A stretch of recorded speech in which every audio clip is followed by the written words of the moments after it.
comment jouer plusieurs notes ensemble maintenant? Là, parce que là, on parlait de jouer que la même note. Mais bon, c'est passionnant, mais en général, la musique, on est plusieurs et on joue plusieurs notes. Deux notes ensemble, qu'est-ce que ça donne? Vous remarquez ici, vous vous rappelez de mes fameux Fa 698 et La 880. On va les faire jouer ensemble. Qu'est-ce qui va se passer?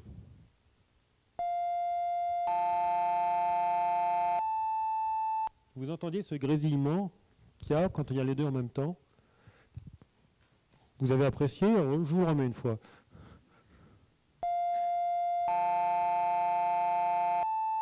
D'accord? Qu'est-ce qui s'est passé? On entend une interférence. Quelle interférence? Ben, écoutez, on reprend notre petit engin là-bas. J'ai le La qui est à 880, le Fa 698, l'enveloppe c'est 182 Hz. Paf, 182 Hz. Je reprends mon clavier avec mes fréquences qui sont là. Hop, 182 Hz, c'est quoi? Ben, 182 Hz de battement. Si on l'écoute tout seul, parce que là, il y a un peu de saturation dans mon cordon, c'est amplifié, etc. On rajoute des harmoniques, c'est pas très beau. Ah, est-ce qu'il va réussir à me le faire, là? C'est ça, 182 Hz. D'accord? Ok. Bon. Mais est-ce que ça tombe? Ça tombe à peu près entre le Fa, qui est à 175, et le Sol bémol, ou le Fa dièse, qui est à 185. Ah, mais c'est pas exactement dessus. Si je fais battre un 182 avec un 185, je vais avoir mes trois de différence qui vont venir fiche le bazar. Donc, c'est mal parti. Donc, qu'est-ce qu'on fait dans ce cas-là? On va essayer de cacher l'interférence sous la note la plus proche. Alors qu'on croyait jouer juste, on a utilisé exactement le peigne de fréquence normalisé autour du diapason. Et qu'est-ce qu'on est en train de dire là? Que le musicien, pour finalement jouer sympathique, il va être obligé de jouer faux. Tiens, donc si vous faites de la musique et que votre prof vous dit « Ah, c'est faux ce que tu joues », non, c'est une justesse différente. Ah. Vous dites c'est une justesse, comment on va dire, d'interférence, c'est ça. Là, normalement, j'ai prévu deux notes ensemble, le Fa et le La, et puis j'ai décalé tranquillement de quelques hertz pour qu'elles viennent juste se caler sur la note d'à côté. Alors, pas n'importe quelle note d'à côté, regardez. 698, 880, on se dit, ah oui, le plus proche, c'est le 185. Je vais me caler sur le 185. Mais les gens qui ont fait un peu de musique diront que si je fais jouer en même temps un Fa et un Sol bémol, celui-là et celui-là, ça fait pas beau. Ça fait un gros pavé sur le clavier, c'est très très moche. On va plutôt aller décaler pour jouer la note du même nom. Comme c'est indiqué ici. Pourquoi la note du même nom? Parce que finalement, celle-ci serait harmonique de celle-là, et donc ça passera très très discrètement. Donc on va modifier plus que prévu pour aller cacher sous la note du même nom. Donc ce qu'on va faire plutôt, c'est de modifier celle-ci pour que les deux Fa soient identiques. Alors j'essaie de... Écoutez bien, parce que là c'est vraiment très ténu.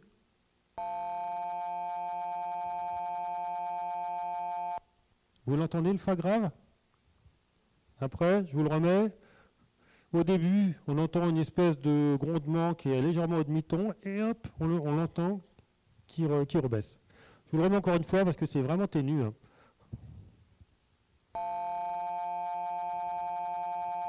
Vous l'entendez, cette petite variation? Oui, bon, il y en a quelqu'un qui l'a entendu, ça me satisfait. C'est un petit peu fin quand même, il faut reconnaître. Allez. Donc le son est rarement une sinusoïde. On a parlé beaucoup des sinusoïdes qu'on allait cacher les unes sous les autres, etc. Mais finalement, le son, on a vu qu'il avait une transformée de Fourier, beaucoup d'harmoniques, etc. Pourquoi y a-t-il des harmoniques? Eh bien, parce que tous les systèmes à cordes, à moins qu'on vienne les frotter exactement sur le ventre, sur on gratte le ventre, ils marchent aux premières harmoniques qu'on appelle le fondamental. Mais si on les attaque pas exactement au milieu, mais au quart, par exemple ici, eh bien, on va mettre en vibration un mode de vibration. Vous voyez, ça, c'est ma corde vibrante qui va venir faire des nœuds et des ventres. On va mettre en œuvre un mode de vibration qui va créer un nœud au centre. Alors, comment est-ce qu'on fait? En général, on vient juste toucher la corde au centre, on tape dessus n'importe où ailleurs, et on a l'harmonique, c'est-à-dire la fréquence octave. Si on fait ça un petit peu plus loin, progressivement, on va pouvoir créer des harmoniques plus aigu. Donc sur les cordes vibrantes, si vous vous rappelez ceux qui font de la guitare, où est-ce que vous grattez votre corde? Plutôt par là, hein, par rapport aux manches, hein, par rapport à l'endroit où elle est attachée. Et dans ce cas-là, eh bien, vous risquez d'exciter pas mal d'harmoniques qui sont là, plus le fondamental bien sûr. Alors ça dépend d'un certain nombre de paramètres, la grosseur de la corde, sa tension, etc. Ça change bien sûr, parce que dès que vous mettez le doigt dans une case, vous changez la longueur de la note, mais si vous grattez au même endroit, vous n'êtes plus pareil sur la suite des harmoniques. Donc on ne peut pas rentrer vraiment dans le détail ici. Mais on va se rappeler que toutes les cordes vibrantes, donc j'inclus les pianos, les harpes, les guitares, les violons, etc., fonctionnent avec ça, les harmoniques.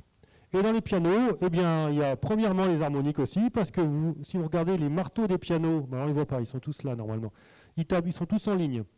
Donc ils tapent tous au même endroit, mais pas à la même proportion de la corde, puisque vous avez les cordes aiguës qui sont courtes ici, et les graves qui sont d'autant plus longues là-bas que vous êtes riche.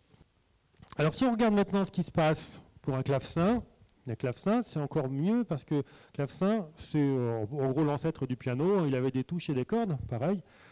Et on a ce qu'on appelle les plectres, qui viennent, c'était des petites griffes d'oiseaux il y a très longtemps, puis maintenant on les fait en plastique, qui viennent juste griffer la corde avec une très petite force sur un endroit qui est en ligne juste devant là. Qu'est-ce que ça donne ça? Ça donne énormément d'harmoniques parce que les cordes clavecin sont très fines et en métal pur. Tandis que dès qu'on attaque des cordes de guitare, violon, violoncelle et autres, elles sont en lame métal avec un filage autour. Et ça change beaucoup de choses. Alors écoutez, une note de clavecin. Il peut y avoir mieux. Je suis au plus fort là. Vous voyez que le son évolue énormément au cours du temps. Alors on n'entend pas très bien les aigus, mais alors vous me croyez sur parole. Ça c'est le spectre en question. Voilà le fondamental. Première harmonique, deuxième harmonique, il est là. Donc au fondamental on l'appelle aussi harmonique 1 parfois. Donc 2F, 3F, 4F, 5F, etc. Voilà, donc on a tout ça comme harmonique sur la note de clavecin que vous venez d'entendre. Et vous remarquez que le fondamental est plus faible que les harmoniques de E3. Et donc souvent les harmoniques, c'est ce qui fait le timbre. C'est-à-dire que c'est à ça qu'on reconnaît une note, une sonorité par rapport à une autre, non pas par la hauteur de la note elle-même qui chante, mais par rapport à la façon dont on va favoriser un groupe d'harmoniques par rapport à d'autres. Alors, c'est hors sujet pour aujourd'hui, mais vous-même, vous avez un générateur de fréquences qui génère beaucoup de fréquences, et vous avez des résonateurs internes, qui sont vos cavités de la gorge, cavités de la bouche, larynx, etc., qui vont favoriser un groupe d'harmoniques par rapport à d'autres, et qu'on va appeler votre voix. Et la cavité nasale également. Bon, donc, voilà les sons complexes. Avec tous ces harmoniques, là, vous voyez, c'est plus des sinusoïdes. J'ai fait volontairement rajouter 5 ou 6 harmoniques là-dessus. Ça fait un son qui ressemble un peu plus à une trompette. Écoutez.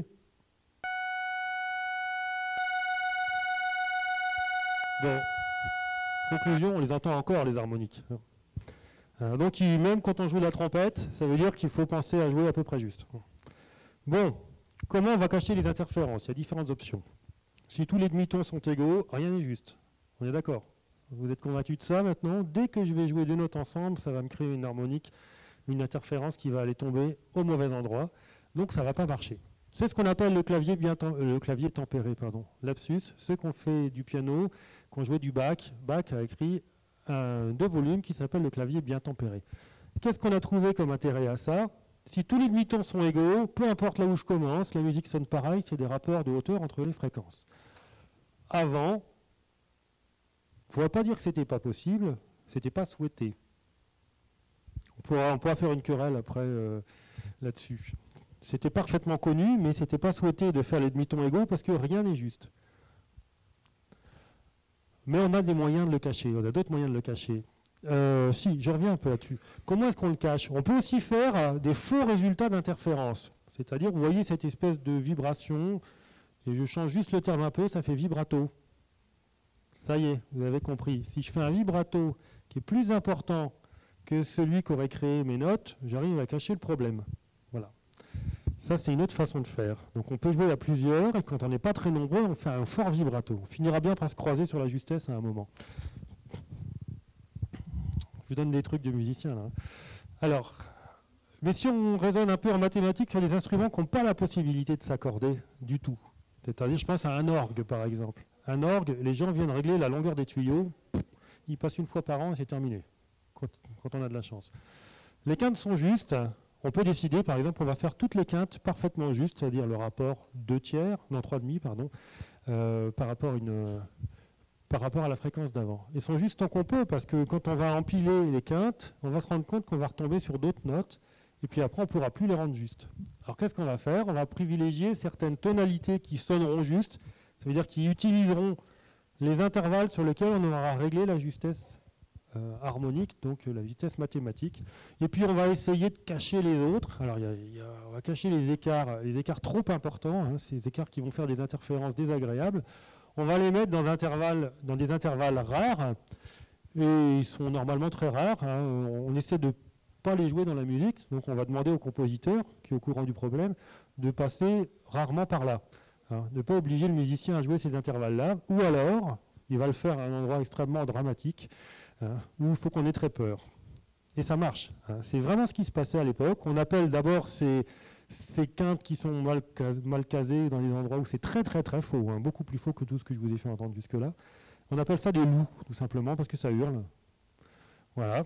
Et donc le compositeur, il essayait de faire en sorte à l'époque que toutes les tonalités qui tombaient juste du point de vue mathématique représente quelque part l'état un peu apaisé de la musique, donc au début, et puis après, il s'embarquait dans une petite aventure, et puis il raconte son histoire en gros de compositeur, et puis à des moments, il y avait beaucoup de tension dans son discours musical, et en plus, c'était complètement faux derrière.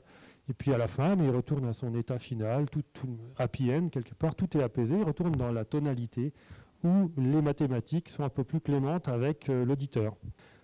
Et pour terminer l'exposé, on a vu tout ce que c'était ces interférences autour de 0,5%. Ça pouvait être désagréable, oui, mais est-ce qu'on peut les rendre utiles, ces interférences en général? Je vais prendre l'exemple de l'optique, parce que c'est mon métier, et des micro-ondes, parce que finalement, on en a partout autour de nous. Si on regarde le plan de fréquence général, de fréquence et de longueur d'onde, donc on a ici la longueur d'onde, on a la fréquence ici qui augmente, donc les longueurs d'onde, vous voyez, ça va dans ce sens-là, hein, ça augmente vers la gauche, parce que plus la fréquence est faible, plus l'onde a le temps de se propager, donc parcourir une grande longueur avant d'avoir fait effectué son cycle vibratoire.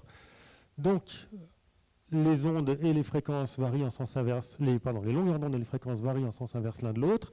On se rappellera que on a les ondes radio par ici, et que les ondes radio, la longueur d'onde, c'est votre maison. Hein, et puis que... Alors l'histoire de ce point, c'est rigolo, parce que quand je le projette, c'est plus pareil, bien sûr. Il est plus gros. Hein, donc là, on est sur les ondes millimétriques. Donc on se rappellera que l'optique visible, c'est une toute petite portion des ondes qui a une particularité, une seule, c'est que nous possédons avec nous en permanence les détecteurs pour l'observer. Mais ça se comporte exactement comme tout le reste autour. Exactement, c'est les mêmes lois physiques, c'est les mêmes propriétés. Alors, sauf qu'on a des détecteurs. Du coup, commercialement, on développe ça. Et après, on a l'ultraviolet, on continue, on a les rayons X, les rayons gamma, etc. Donc c'est des rayons qui vibrent beaucoup plus vite et qui sont donc beaucoup plus énergétiques. S'ils vibrent plus vite, petite remarque, si on tombe dans l'ultraviolet par exemple, s'ils vibrent plus vite, la longueur d'onde est plus courte, ils peuvent donc entrer en interaction avec des objets plus petits. Et donc les objets les plus petits qui sont un peu gênants, avec lesquels il vaut mieux éviter d'entrer en interaction, c'est votre ADN. Donc pourquoi aux ultraviolets on risque d'attraper des cancers de la peau? Parce que les ultraviolets cassent votre ADN en les faisant entrer en résonance, en interagissant avec. Par contre, les micro-ondes, vous regardez ici, on est de l'ordre de 10-2 en longueur d'onde, on sera aux alentours du gigahertz ici, et là on sera sur une des fréquences de résonance, non pas de votre ADN, mais de la molécule d'eau. Et donc si la molécule d'eau rentre en résonance, ici, eh bien vous pouvez la faire chauffer. Donc vous pouvez la faire chauffer, celle qui est dans votre four, ou celle qui est à côté de votre téléphone portable, par exemple, c'est votre tête. Il y a beaucoup d'eau dans la tête. Alors, on va se rappeler qu'on est dans l'ordre de 10 puissance 14 Hz ici pour l'optique, hein, d'accord? Et que les micro-ondes, on sera à 10 puissance 9, 10 puissance 10. Voilà. Et qu'est-ce qu'on remarque comme rapport entre ces deux-là, 10 puissance 14, 10 puissance 10? Eh bien, on sera à la fraction de pourcent. Ça, c'est une fraction de pourcent de ça. On a un rapport à peu près 1000, 10 000. Bon, eh bien, c'est pas très loin du rapport de 0,5% que vous entendiez tout à l'heure en battement à l'oreille. Donc, on va faire comme ça. On va prendre des ondes optiques qui vibrent vers 190 THz. On va les faire se mélanger. Alors, il y a différents types de mélanges possibles. Dans une fibre optique. Et on les met sur un récepteur. Et à ce moment-là, qu'est-ce qui se passe? Le récepteur, il va voir la fréquence moyenne, mais ça, il ne la verra pas. Et il va voir surtout la différence. Et on aura créé un signal électrique à la différence de fréquence des ondes, qui sera de plusieurs gigahertz. Alors ça, c'est pour le principe. Si on regarde maintenant un système commercial terahertz, eh bien, je suis allé sur Internet pas plus tard qu'hier, et j'ai vu que, par exemple, j'ai tapé générateur terahertz, et puis je suis tombé sur ce site-là. Et je me suis dit, mais ça, c'est super intéressant, regardez. C'est comme un Michelson fibré. Alors regardez, on met un laser ici, on met un autre laser là, on les injecte tous les deux dans ce qu'on appelle un coupleur, mais vous faites pareil avec une lame séparatrice, c'est la même chose. Hein, et puis vous avez deux sorties, toujours, où vous avez un mélange dans chaque. Bon, au lieu d'avoir un détecteur, là, au lieu de mettre un détecteur, on injecte une deuxième source. Et ça revient au même. On peut faire ça avec un Michelson. Et ici, vous avez un mélange des ondes là, puis un autre mélange des mêmes ondes là. Et donc là, là j'ai pris ça sur le site. Hein. C'est totalement net de ma part. Qu'est-ce que vous reconnaissez ici comme expression mathématique? C'est la mise au carré de mes sommes de sinusoïdes de tout à l'heure. C'est rigolo. Donc, qu'est-ce qui se passe? Eh bien, effectivement, on a une multiplication d'une sinusoïde avec une fonction enveloppe ici, qui est la différence des fréquences. On voit bien nu1 moins nu2. Donc, c'est vraiment la même chose que tout à l'heure. Alors, pour détecter ça, ou pour émettre ça plus exactement, on prend des générateurs micro-ondes. Et donc, on les a fait avec des lasers. Ces lasers, on les a parfaitement accordés ici, et on remarque que les interférences deviennent de moins en moins visibles sur le champ électrique après. Et alors, qu'est-ce qu'on fait ici? On va mettre ça sur des miroirs. On a un générateur micro-ondes, un petit miroir, et puis on met l'échantillon au milieu. Alors, regardez les fréquences. Alors, les fréquences, on est à 1 GHz, et puis voilà, on a 200 GHz ici, regardez. Donc, à 1000 gigas, c'est 1 THz. Donc, on est sur ce qu'on appelle les ondes THz. Mais alors, quand on regarde les actus, qu'est-ce qu'on en dit, les ondes THz? Qu'est-ce qu'on en dit? C'est les ondes qui déshabillent. Hein. Vous vous rappelez de ça? Dans les aéroports, il y a eu pas mal de polémiques là-dessus. Hein. C'est pour chercher, là c'est le ceinturon, et puis derrière, là, j'ai la même avec le pistolet qu'elle a dans le dos. Hein. Donc c'est très très à la mode pour ça. Bon, on peut aussi, donc dans les aéroports, on vous demande de lever les mains, et puis on vous scanne avec ce genre de choses. Alors il y a d'autres applications plus sympathiques, notamment, c'est d'aller regarder, si on utilise la fonction transparence des TRAR, d'aller regarder sous des œuvres d'art ce qu'il y a derrière. C'est-à-dire qu'on peut aller regarder derrière des couches de peinture ou derrière des couches de revêtement pour regarder la transparence de ce qu'il y a derrière. Et souvent, les artistes des siècles passés, ils utilisaient plusieurs fois le même support en le recouvrant. Et donc, si on doit choisir quelle œuvre on va observer, en détruisant toutes celles qui ont été faites après, c'est un peu dommage. Et donc, avec ça, on peut les extraire toutes. Alors, il y a d'autres techniques pour aller regarder sous les peintures. Il y a notamment ce qu'on appelle l'OCT, la tomographie optique cohérente. Encore un truc qui permet d'aller regarder soit sous la peau, soit sous la peinture, et qui est fait avec un Michelson. Donc, c'est bien le Michelson pour ça.